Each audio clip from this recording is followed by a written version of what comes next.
नमस्कार। आज तारीख है 21 नवंबर, दिन शुक्रवार। मैं हूं अरुण पांडे। आप सुन रहे हैं द लेंस का न्यूज पॉडकास्ट राउंड अप, जहां होंगी खबरें देश दुनिया की और आखिर में होगी खबर खास। ब्राजील के बेलेम में चल रहे जलवायु सम्मेलन के मुख्य स्थल पर आज दोपहर भीषण आग लग गई। स्थानीय समय अनुसार दोपहर करीब 2 बजे सम्मेलन में सबसे अहम ब्लू जोन में अचानक आग भड़की। यही वो इलाका है जहां कई देशों के पवेलियन, मीडिया सेंटर और उच्च स्तरीय वार्ताएं हो रही थीं। आग लगते ही हजारों प्रतिनिधि, पत्रकार और स्टाफ को तत्काल बाहर निकाला गया। धुएं से 13 लोगों को सांस की तकलीफ हुई, जिन्हें अस्पताल भेजा गया, लेकिन किसी की हालत गंभीर नहीं है। शुरुआती जांच में एक इलेक्ट्रॉनिक उपकरण को आग का कारण बताया जा रहा है। दिलचस्प बात यह है कि इमारत खाली होते ही मूसलाधार बारिश शुरू हो गई, जिससे आग तो नहीं फैली, लेकिन बाहर खड़े लोग भीग गए। गौरतलब है कि कल ही संयुक्त राष्ट्र महासचिव एंटोनियो गुटेरेस ने सभी देशों से ठोस समझौता करने की अपील की थी। आज सम्मेलन का आखिरी दिन था और कुछ मुद्दों पर सहमति बननी अभी बाकी है। आयोजक अब यह तय करने में जुटे हैं कि बची हुई निर्णायक वार्ताएं कहां और कैसे पूरी की जाएंगी। दुबई में एयर शो के दौरान आज दोपहर भारत का स्वदेशी लड़ाकू विमान तेजस MK1 डेमो उड़ान के दौरान क्रैश हो गया। स्थानीय समय अनुसार 2:10 पर विमान अनियंत्रित हुआ और जमीन पर गिरकर आग का गोला बन गया। दुर्भाग्यपूर्ण यह है कि पायलट इजेक्ट नहीं कर पाए और उनकी मौके पर ही मौत हो गई। गौरतलब है कि सिर्फ 2 दिन पहले यानी बुधवार को यही तेजस विमान एयर शो में शानदार स्टंट कर दर्शकों से वाहवाही लूट चुका था। भारतीय वायुसेना और हिंदुस्तान एरोनॉटिक्स लिमिटेड की जांच टीम दुबई पहुंच चुकी है। उधर छत्तीसगढ़ के हजारों अभ्यर्थियों का इंतजार आज खत्म हो गया। छत्तीसगढ़ लोक सेवा आयोग ने राज्य सेवा परीक्षा 2024 का अंतिम परिणाम जारी कर दिया। इस सूची में देवेश प्रसाद साहू ने सर्वोच्च स्थान हासिल किया है। दूसरे स्थान पर स्वप्निल वर्मा और तीसरे नंबर पर यशवंत कुमार देवांगन हैं। चौथे स्थान पर लोपेश्वर साहू रहे। इस साल की टॉप 10 सूची पर नजर डालें तो यह साफ है कि पुरुष अभ्यर्थियों ने शानदार प्रदर्शन किया। शीर्ष 10 में से 8 पुरुष और 2 महिला उम्मीदवारों ने स्थान बनाया है। यह पिछले वर्षों की तुलना में अलग परिणाम माना जा रहा है, क्योंकि पिछले 2 वर्षों में महिला उम्मीदवारों का प्रदर्शन अधिक मजबूत था। बिहार में एनडीए सरकार के शपथ ग्रहण के बाद आज मंत्रालयों के बंटवारे की प्रक्रिया पूरी कर ली गई। मुख्यमंत्री नीतीश कुमार और डिप्टी सीएम सम्राट चौधरी के बीच करीब आधे घंटे की चर्चा के बाद विभागों की अंतिम सूची तैयार कर राज्यपाल को भेज दी गई।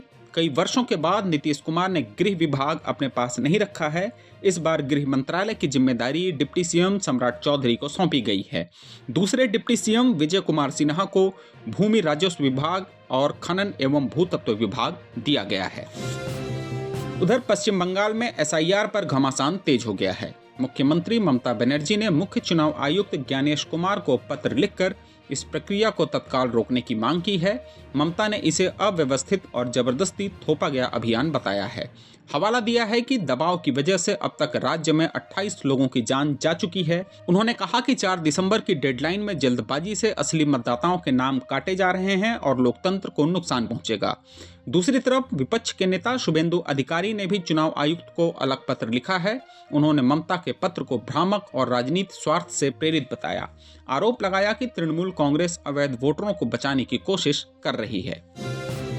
प्रवर्तन निदेशालय यानी ईडी ने झारखंड और पश्चिम बंगाल में कोयला चोरी के बड़े आरोपों पर शिकंजा कसा है। आज सुबह 40 से ज्यादा ठिकानों पर एक साथ छापे मारे गए।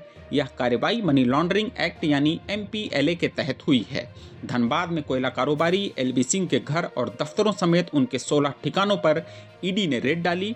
छापे में भारी मात्रा में नकदी और जेवरात बरामद हुए हैं। सूत्रों के मुताबिक सरकारी खजाने को इस रैकेट से करोड़ों का नुकसान हुआ है।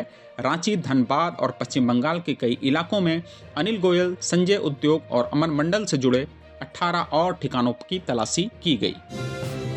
और आखिर में जानिए किसने पहना मिस यूनिवर्स 2025 का ताज। मिस यूनिवर्स 2025 का ताज मैक्सिको की 25 साल की फातिमा बोस फर्नांडेज के सिर सजा है। मैक्सिको सिटी में हुए फिनाले में 90 से ज्यादा देशों की सुंदरियों को पीछे छोड़ते हुए फातिमा ने खिताब अपने नाम किया। निर्णायक सवाल जवाब में जब उनसे पूछा गया कि 2025 में एक महिला होने की सबसे बड़ी चुनौती क्या है, तो फातिमा ने भावुक अंदाज में कहा, महिलाएं बहादुर होती हैं और इतिहास बदल सकती हैं। मैं अपनी आवाज उन महिलाओं के लिए उठाऊंगी जो चुप हैं। यह जवाब जजों और दर्शकों का दिल जीत गया। वहीं भारत की मनिका विश्वकर्मा ने टॉप 30 में जगह बनाई। स्विमसूट और इवनिंग गाउन राउंड में उन्होंने सबका दिल जीता, लेकिन टॉप 12 में प्रवेश नहीं कर पाईं। तो आज के लिए बस इतना ही। कल होगी फिर मुलाकात नई खबरों के साथ।